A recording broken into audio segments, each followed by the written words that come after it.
दोस्तों, आज हम इस वीडियो में आपके साथ डिस्कस करेंगे यूनिवर्सल मिलिंग मशीन के बारे में।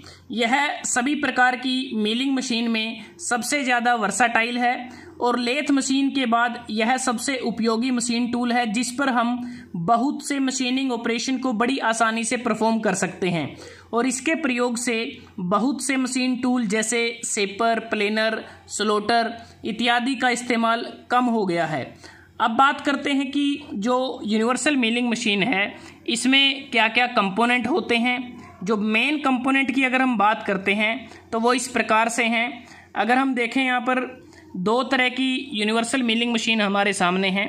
ये हॉरिजॉन्टल मिलिंग मशीन है, यूनिवर्सल हॉरिजॉन्टल मिलिंग मशीन, और ये वर्टिकल यूनिवर्सल मिलिंग मशीन हमारे सामने है। तो इसमें जो मेन कंपोनेंट होते हैं, सबसे पहले अगर हम बात करें, बेस दोनों में कॉमन होता है और बेस मिलिंग मशीन का एक प्रकार से फाउंडेशन पार्ट होता है जिसके ऊपर मिलिंग मशीन के सभी पार्ट माउंटेड होते हैं और कह सकते हैं कि बेस पूरी मशीन का जो एंटायर लोड है उसको कैरी करता है और इसकी कंप्रेसिव स्ट्रेंथ ज़्यादा होनी चाहिए और साथ में शॉक और वाइब्रेशन को भी यह एब्जॉर्व कर सके। इसलिए इसको कास्ट आयरन से बनाया जाता है क्योंकि कास्ट आयरन की डैम्पिंग कैपेसिटी बड़ी अच्छी होती है। एक प्रकार से जो बेस है वह कटिंग फ्लूइड के लिए रेजरवायर का भी कार्य करता है। उसके बाद जो सेकंड कंपोनेंट है वो कॉलम, यह दोनों मशीनों में लगा होता है। कॉलम बेस के साइड में एक वर्टिकल माउंटेड होता है और मिलिंग मशीन का जो मेन सपोर्टिंग फ्रेम होता है। कॉलम एक प्रकार से होलो मेंबर होता है जिसके अंदर मिलिंग मशीन का ड्राइविंग मैकेनिज्म होता है जिसमें ड्राइविंग गियर इत्यादि होते हैं। और कॉलम मिलिंग मशीन के दूसरे पार्ट जैसे नी, वर्क टेबल को भी यह सपोर्ट करता है और गाइड करता है वर्टिकली। जो इसमें कॉलम पर यहाँ गाइडवेज बने हैं, यहाँ पर नी और जो टेबल हैं अगर हम देखें वो भी इसमें स्लाइड करते हैं। उसके बाद जो नेक्स्ट कंपोनेंट है वो है नी। अगर हम देखें दोनों मशीनों में नी होता है। तो एक प्रकार से नी है जो वाई एक्सिस एक प्रकार से हम कहेंगे यहाँ पर, यह मिलिंग मशीन का पहला मूविंग पार्ट है। अगर यह कॉलम पर माउंटेड है तो उसके अलोंग यहाँ पर जो साइड वेज हैं उन पर यह स्लाइड करता है क्योंकि ये जो कॉलम है, कॉलम पर ये जो साइड वेज हमें नज़र आ रहे हैं, यहाँ पर जो नी है वो स्लाइड कर सकता है अप एंड डाउन। और ये जो नी है इसके नीचे अगर हम देखें यहाँ पर ये एक प्रकार से एलिवेटिंग स्क्रू लगा होता है और नी को इस एलिवेटिंग स्क्रू की मदद से सपोर्ट किया जाता है। एलिवेटिंग स्क्रू के द्वारा नी की हाइट को एडजस्ट कर सकते हैं।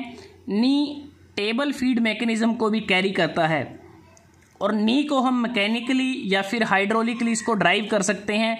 और जो नी है यह भी कास्ट आयरन का बना होता है। उसके बाद है सैडल दोनों मशीनों में अगर आप देखें कॉमन पार्ट लगा हुआ है। सैडल एक प्रकार से जेड एक्सिस होता है हमारा, मिलिंग मशीन का एक इंटरमीडिएट पार्ट होता है जो टेबल और नी के बीच में लगा होता है। और जो सैडल है यह नी के टॉप साइड पर बना जो गाइडवेज है, ये देखें आप, जो गाइडवेज हमें नज़र आ रहे हैं, तो इन गाइडवेज पर जो स्लाइड करता है वो सैडल यहाँ पर स्लाइड करता है, हॉरिजॉन्टली मूव कर सकता है यहाँ पर। और नी के जो टॉप साइड पर गाइडवेज बने होते हैं वो इस कॉलम फेस के परपेंडिकुलर होते हैं। और सैडल का मुख्य कार्य होता है वर्क पीस को हॉरिजॉन्टल डायरेक्शन में मोशन को प्रोवाइड करना। एग्जैक्ट मूवमेंट को प्रोवाइड करने के लिए सैडल पर ग्रेजुएशन बने होते हैं और सैडल को हम मैनुअली या फिर पावर के द्वारा ऑपरेट कर सकते हैं और सैडल भी कास्ट आयरन का बना होता है। अब जो यूनिवर्सल मिलिंग मशीन है, ये जो हॉरिजॉन्टल मिलिंग मशीन या जो वर्टिकल मिलिंग मशीन होती है उनसे अलग किस प्रकार से होती है, क्योंकि यहाँ पर एक कंपोनेंट होता है जो हॉरिजॉन्टल मिलिंग मशीन और वर्टिकल मिलिंग मशीन में नहीं होता। सैडल और टेबल के बीच में यहाँ पर अगर आप देखें ये जो सर्कुलर पार्ट है जिसे हम स्वीवल बोलते हैं, ये इसमें लगा होता है। दोनों केसेस में जो स्वीवल है वो लगा होता है क्योंकि इसका जो स्वीवल है यहाँ पर हमें क्या है कि एक प्रकार से यह सैडल के ऊपर होता है और टेबल से नीचे होता है। और सैडल पर जो यहाँ पर सर्कुलर गाइडवेज प्रोवाइड किया जाता है और इसके लिए सैडल पर हम देखें यहाँ पर डेटम मार्क के साथ एक ग्रेजुएटेड जो सर्कुलर बेस है वो टेबल के बिल्कुल नीचे लगा होता है। और यूनिवर्सल मिलिंग मशीन में इसी स्पेशल फैसिलिटी होने के कारण टेबल पर जो वर्कपीस या जॉब है उसको हम एंगल पर सेट कर सकते हैं मिलिंग कटर के रिस्पेक्ट में, जिससे वर्कपीस के ऊपर हम हेलिकल फ्लूट, स्पाइरल फ्लूट या ग्रूव्स आदि को बड़ी आसानी से बना सकते हैं मिलिंग के द्वारा। और जो टेबल है इसको अगर हम देखें, इसमें जो पहली वर्टिकल मोशन होती है, जो टेबल है इसमें वर्टिकल मोशन होती है जब हम नी को अप एंड डाउन करते हैं, और जो दूसरी हॉरिजॉन्टल मोशन होती है टेबल की वह फीड स्क्रू के द्वारा होती है, और तीसरा जो हॉरिजॉन्टल मोशन होता है वो सैडल के द्वारा होता है। और एक प्रकार से जो हम इसमें एंगल पर सेट करते हैं वो स्विवल की मदद से इसको यहाँ पर सेट किया जाता है। उसके बाद इसमें जो कंपोनेंट अगर हम बात करें, स्पिंडल होता है। स्पिंडल दोनों मशीनों में लगा होता है। स्पिंडल मिलिंग मशीन का मेन पार्ट होता है जो मिलिंग कटर को प्रॉपरली होल्ड करते हैं। अगर वर्टिकल मिलिंग मशीन है तो उस केस में हम मिलिंग हेड का इस्तेमाल करते हैं। अगर हॉरिजॉन्टल मिलिंग मशीन है यूनिवर्सल तो उस केस में ओवर हैंगिंग आर्म पर जो अर्बर लगा होता है उसकी मदद से हम जो मिलिंग कटर है उसको होल्ड किया जाता है। जो स्पिंडल मोटर से पावर को रिसीव करता है और बेल्ट, गियर और क्लच के माध्यम से इसको अलग अलग स्पीड पर रोटेट किया जा सकता है, स्टेप कोन पुली ड्राइव के द्वारा या फिर गियर अरेंजमेंट के द्वारा। तो जैसा कि हमने बात की थी कि मिलिंग मशीन जो वर्टिकल होती है यूनिवर्सल, उसमें ये मिलिंग हेड होता है। यह एक प्रकार से अपर सेक्शन होता है जिसे हम स्पिंडल, ड्राइविंग मोटर और दूसरे कंट्रोलिंग मैकेनिज्म इसमें होते हैं। और जो हॉरिजॉन्टल मिलिंग मशीन है, यहाँ पर देखें अर्बर सपोर्ट लगा है, ओवर हैंगिंग आर्म इसमें अगर देखें इसमें लगी होती है जो कास्ट आयरन से बनी होती है, और जो ओवर हैंगिंग आर्म है ये कॉलम के टॉप साइड पर लगी होती है, टॉप कॉलम सरफेस से ओवरहैंग करती है।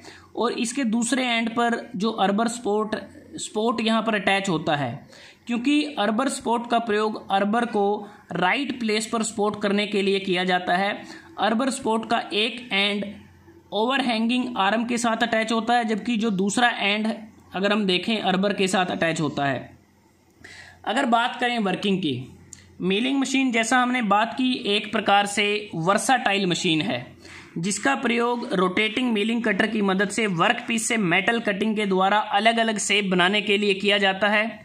सबसे पहले अर्बर पर कटर को सेट किया जाता है जो अर्बर स्पिंडल के साथ कनेक्टेड होता है। नी को डाउनवर्ड मूव किया जाता है। क्लैंपिंग स्क्रू का प्रयोग करके वर्कपीस को टेबल के ऊपर क्लैंप किया जाता है। सभी कंट्रोलिंग पॉइंट्स को 0 पर सेट किया जाता है, जैसे नी पोजीशन, सैडल पोजीशन इत्यादि। इसके बाद स्पिंडल जो यहाँ पर होता है उसको रोटेट किया जाता है।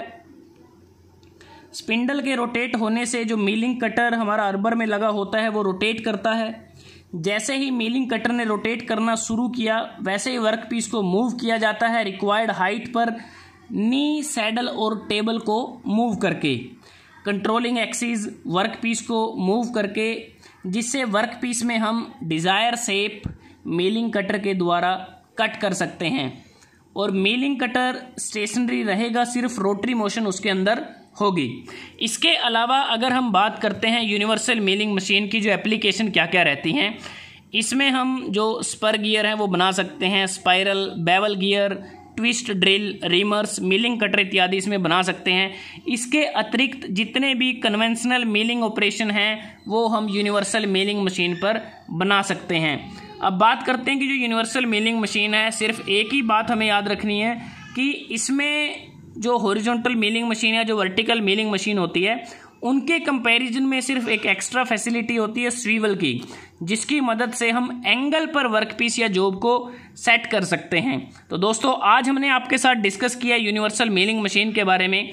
अगर आपको ये वीडियो अच्छा लगा आप इसको लाइक कर सकते हैं, शेयर कर सकते हैं अपने दोस्तों के साथ, स्टूडेंट्स के साथ, और चैनल को सब्सक्राइब करना ना भूलें। जल्दी हाजिर होते हैं एक नई वीडियो के साथ। तब तक के लिए धन्यवाद। आपका दिन शुभ रहे।